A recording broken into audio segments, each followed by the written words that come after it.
ஒரு சில ஆண்டுகளாகவே நம்ம ரஜினி சாருடைய படங்களுக்கு தொடர்ந்து அனிருத் அவர்கள் தான் இசையமைச்சிட்டு இருக்காரு. இதற்கு முன்னாடி ரஜினி சாருடைய நடிப்புல வெளியான ஜெயிலர், வேட்டையன் அப்படின்னு நிறைய படங்கள நம்ம சொல்லிக்கொண்டே போகலாம். படத்துடைய கதையை தாண்டி அனிருத்துடைய இசையுமே படத்திற்கு நல்ல பக்கபலமாக இருந்துட்டு இருக்கு. ஆகையால தொடர்ந்து அனிருத்தை நம்பி சூப்பர் ஸ்டார் ரஜினிகாந்த் அவர்களுமே வாய்ப்பு கொடுத்துட்டு இருக்காரு. படத்துடைய டைரக்டர் யாராக வேணா இருக்கட்டும், ஆனா மியூசிக் டைரக்டர் நம்ம அனிருத்தாக தான் இருக்க வேண்டும் அப்படின்னு சூப்பர் ஸ்டார் இப்போ சொல்லிட்டுமே இருக்காரு. இந்த நிலையில பாத்தீங்கன்னா தற்போது இவர் நடித்து முடித்துள்ள கூலி திரைப்படத்திற்குமே நம்ம அனிருத் அவர்கள் தான் இசையமைக்கிறாரு. இவர் நடிச்சிட்டு இருக்க ஜெயிலர் 2 திரைப்படத்திற்குமே அனிருத் தான் இசையமைக்கிறாரு. இதுக்கப்புறம் நடிக்க போற படங்களுக்குமே அனிருத் அவர்கள் தான் இசையமைக்க உள்ளார் அப்படின்ற தகவல் வெளியாச்சு. இந்த நிலையில பாத்தீங்கன்னா தற்போது கூலி திரைப்படத்துடைய ஆடியோ லான்ச்ச மிக பிரம்மாண்டமாக நடத்த திட்டம் போட்டுட்டு இருக்காங்களாம். இதற்கு முன்னாடி வெளியான வேட்டையன் திரைப்படத்துடைய ஆடியோ லான்ச்சுமே அப்படிதான் நடைபெற்றது. சோ அதனை விட இந்த ஆடியோ லான்ச் மிக பிரம்மாண்டமாக பிளான் போட்டிருக்காங்க.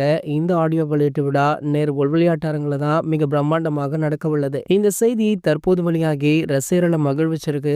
இந்த படம் பாத்தீங்கன்னா ஆகஸ்ட் 14ஆம் தேதி உலகம் முழுக்கவே ரிலீஸ் ஆக இருக்கு. அண்மையில தான் படக்குழு ஒரு போஸ்டரின் மூலம் இதனை உறுதி பண்ணாங்க. அதன்படி பாத்தீங்கன்னா அடுத்த மாதம் இந்த ஆடியோ லான்ச் நடக்க வாய்ப்பு இருக்கு. சரி, ஓகே. இந்த படத்துடைய பாடல்களை தாண்டி ஆடியோ லான்ச்சுக்குமே உங்கள யாரெல்லாம் ஆவலுடன் காத்துட்டு இருக்கீங்க அப்படின்றத கீழே உள்ள கமெண்ட் செக்ஷன்ல கமெண்ட் பண்ணிட்டு நம்மளுடைய ட்ரெண்ட் செட்டர் அப்படின்ற நம்ம சேனலை சப்ஸ்கிரைப் பண்ணிக்கோங்க.